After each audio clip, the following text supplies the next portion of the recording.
Hey everybody, it's Mike Young. I am the CFO of aPlantBasedDiet.org behind me. CFO meaning Chief Foodie Officer and also now Chief Farming Officer. And because I'm in the farming now, I actually have some hands-on experience in starting a farm from scratch with no plants at all and having to figure it all out. I think right away I realized it's time to make a video like this where I talk about the dangers of farming because there are definitely some dangers involved. And unfortunately, most of the folks that I know in recent history that have started up or become farmers, even if they didn't start from scratch, have ended up getting injured. And it's been bad because if you get injured, of course, it's not fun anymore. You can't even do it anymore. And you probably know I have a book called Live to 150. It's at liveto150.org. Totally free life guide. And in that book, one of the chapters is chapter 25. You can look it up, called Back Pain. And I talk about all the challenges that I've had over the years with back pain. And I'm 54 years young right now and recording this video. So I have had back pain for decades and decades and had to manage it. And the key is managing it. It's kind of like back pain is kind of like failing the exam, and the test is everything leading up to that. The homework is everything leading up to that. So the reality is you need to do your homework if you're not going to get hurt when you're farming, when you're gardening. And that's the subject of this video. So let's get right into it. All right, first of all, let's go over a few of the things that I talk about in that chapter 25 of Live to 150. Some of the key things that I've learned over the years are how you pick things up. All right, I'm standing up as I always do in my videos. I'm always standing up, not sitting down, which is great because you don't want to sit down. Sitting in almost all cases messes with your posture, messes with your back. The seats are all wrong. I talk about that in chapter 25. Basically, the more you sit, unless you're using an obus form, which is an approved chiropractic, approved medical, it's an approved medical device by the American and Canadian associations or chiropractic associations. That will make your chair, as long as the back is already flat on it, it'll curve your spine the right way where your spine will be at rest when you're sitting. Otherwise, you're actually hurting yourself by sitting, believe it or not. I know it's kind of counterintuitive. You think you got back pain, you gotta sit down, but no, if you want to lay flat on the floor, that's great. You got to eliminate back pain from ever happening. How are you going to do this? First thing is you always use an obus form when you're sitting. You sit as little as possible. So if you're going to have to be in places where you have to sit, like driving a car, you got to get an obus form. Sitting at a desk, I get an obus form. Get a standing desk, even better.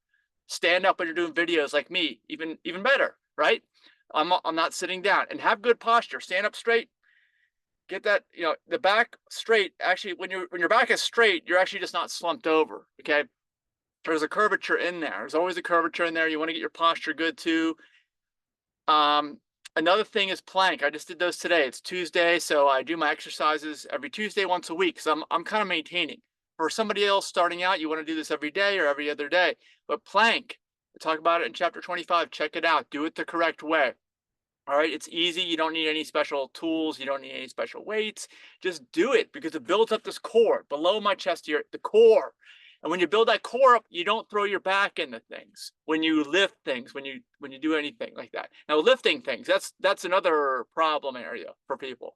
So when you lift things, even if it's a piece of paper or your phone, like I have here, you could potentially throw your back out. I've done it. Okay, it's not. I know I'm kind of joking about it, but it's serious. You don't want to do that. Now, the way you do that, it's harder for me because I'm taller and a lot of my height is in my legs. So you got to bend down. I'm going to go down at the knees. Keep your back straight up. Again, we know the spine is curved, but keep your back straight up and bend only at the knees. You can practice by doing squats like this without using any weights. It just practices the form. And yeah, a lot of times they'll throw your knees way out in front, especially if you have long thighs like me. So you got to have clearance. You got to make sure you're doing things right. Don't rush. Take your time. Okay. When you're picking things up, you can rush everything else, but don't rush that. Another thing you want to be mindful of is your weight. Okay. I talk about this in the Live to 150 book. BMI is a real thing. BMI is legit.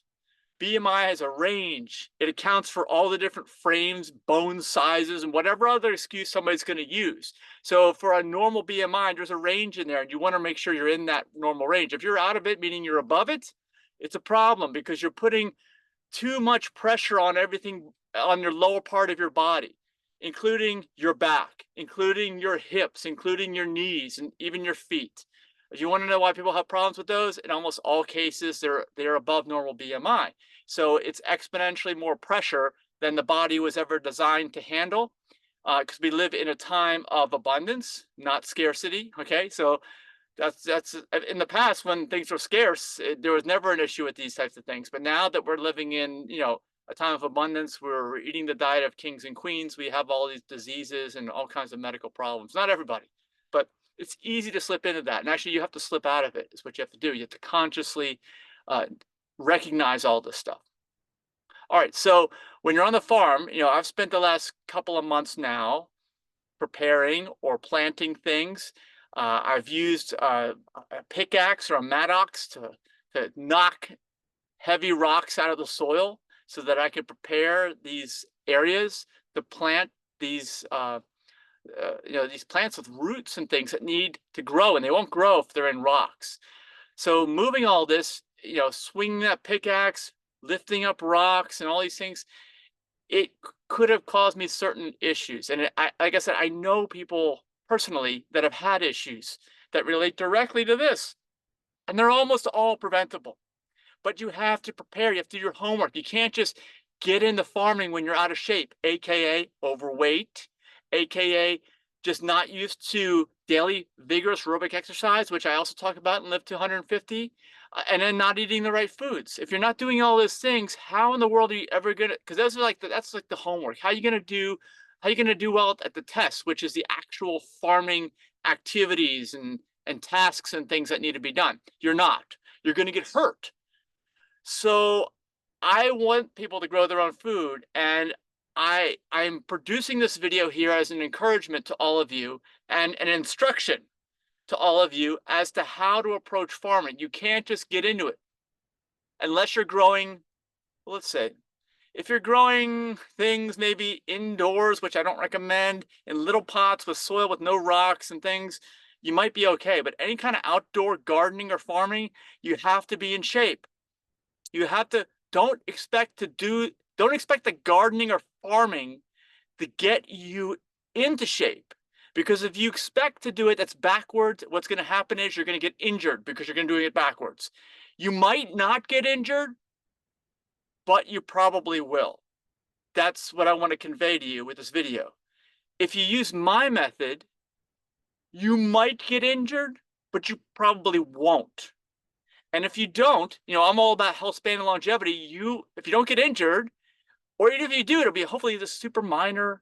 I've had what maybe some people would consider injuries farming, and I don't consider them injuries. It's just general soreness that might last for 3 days. I was sore. I remember for like a week there. Oh my gosh, there was 3 days in that week that but it was just general soreness. That's all it was. There was no injury. And when you rebuild after soreness, you rebuild stronger. If you can rebuild after injury, you're going to be weaker. Okay, so keep that in mind as well. We're here for your health span, for your longevity, for fun, for ongoing stuff, and you cannot get injured if you're expecting to do this long term. And I'm expecting you to do it long term. If you're in the farming and gardening because you want to do best for your health, then you want to be able to grow these things long term. You want to be able to pass it down to future generations, the work that you've done. Like when we plant, I'm planting from scratch. I'm in a native forest area. I'm not cutting down any trees. I'm finding areas that I can grow things in, and we're planting in there. We hope that these plants that we really enjoy, some of our favorite fruits, different varieties of cherries and grapes, and even a fig, I think we're going to have at the forest. We haven't planted that one yet. They're stuff that we truly enjoy, and we hope that future generations will enjoy this many, many decades. Actually, 20, 30, 40 years, that's close. So many plants can live so much longer than that if you do the right job planting them, and if you truly enjoy eating these fruits. You're gonna want to make sure that you do everything you can so that these things survive. And of course, this is all work. Okay, I don't want to gloss over this. Farming and gardening is a lot of hard work. So you got to have that baseline of staying in shape. And again, my book describes it all. You want to have that daily vigorous aerobic exercise going as a habit in your life. You want to have eating healthy vegan food. That's what we call the food that doesn't hurt you. Healthyveganfood.info is where you find out. It's got 6 pillars to that. No alcohol, no animal products, has to have plant fiber in it, no added oil, no added salt, and no refined sugar. All right. Those things will not hurt you.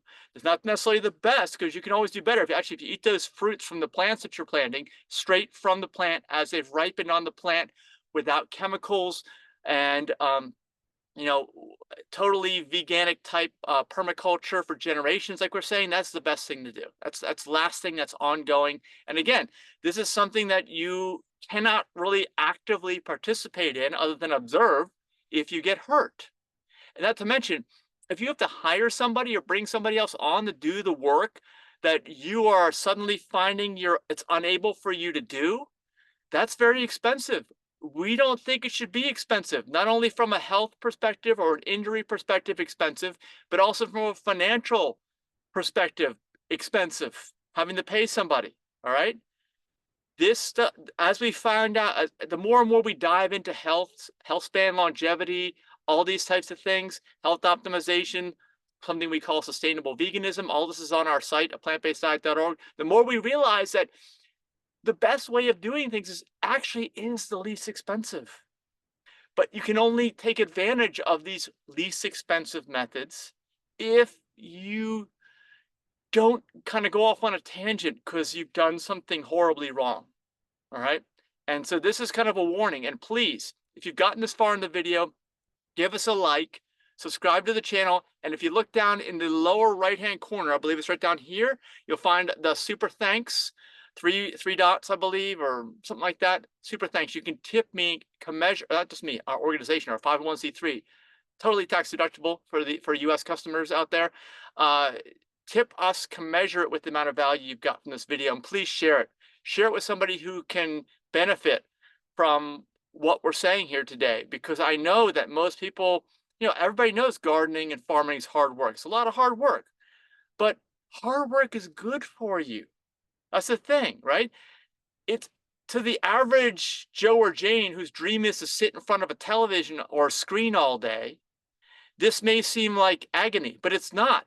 As long as you're in shape, you're using the right habits and procedures, there's nothing more beneficial than growing your own food and eating it and knowing exactly what you're eating. It's the only way you'll ever know what you're eating. Okay. Now, let me know down below in the comments too, if you've had some folks that have been injured in farming or gardening, what happened to them? What do we need to look out for? What kind of precautions do we need to take? Please help us out in the comments and let us know, because this is kind of like a hive mind where everybody who's subscribing to the channel can, kind of chime in too and give some constructive either criticism, tips, whatnot.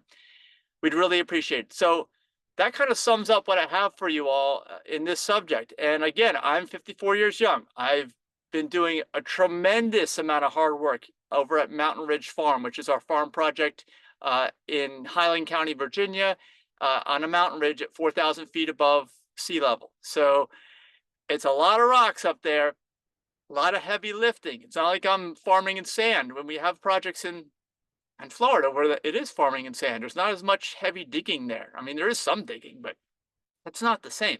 But either way, that's a different environment. It's really hot and humid down there most of the time. There's really nice weather actually for being outside on the mountaintop like that. So actually, I really enjoy it. And again, hard work is good for you. A challenge is good for you. Nobody ever stays the same. You're either getting better or you're getting worse at whatever you do. And kind of also, like anything else, the way you do one thing is the way you do everything. So if you kind of approach this, you may want to, it may be some kind of, I don't know, some helpful tip for you here. If you've approached farming with this, I don't know, lack of restraint, and you just kind of go out and the next thing you know, you're injured. That may be the way you approach a lot of things in life, and you could benefit from maybe analyzing that a little bit and learning from the situation. Because I know I've learned everything in my book, Live to 150 by Life Experience. Life experience, as you may know, for you veterans out there, is the best teacher. It's also absolutely the most painful teacher. But again, the best teacher. And also another thing to think about too is if this is something that's affecting you or impacting you, injuries and things, lessons keep repeating. I've found this in my own life. Lessons keep repeating. Uh, when the student's ready, the lesson will appear, and the lessons keep repeating until that lesson is learned. So if you have some insight for us from learning your lessons in this space, please comment down below. And again, share this with somebody that can benefit, anybody out there. And of course, subscribe to our channel. Check us out on aPlantBasedDiet.org. We've got all kinds of events, from our annual health optimization cruise, which is on the website, to restaurant events. We hope to have events at these different farm projects and growing areas that we're involved with now, and we're really excited about it because I think we're entering a new paradigm. But this paradigm is not going to work if we're taking all these people who are used to indoor sitting, screen watching, taking folks outdoors and doing hard physical labor. And again, hard, I don't mean in a negative way. I mean, it's just difficult, it's challenging, and you need to be prepared. So you need to do your homework so that you don't fail the test. Injury, I just want to be straight with you. I know it may upset some people. Injury is a failure of that test, and I don't want anybody to fail it. Some of these injuries, the reality is, may not be recoverable. Okay, that's why this is so serious. This is why I felt the need to get this video content out there. So Mike signing off. I am planning my work over at Mountain View Farm in the next couple of days, and I look forward to getting out there, working smarter, not harder, getting the hard work done, and then not getting injured. So I'll see you in the next video. Bye-bye.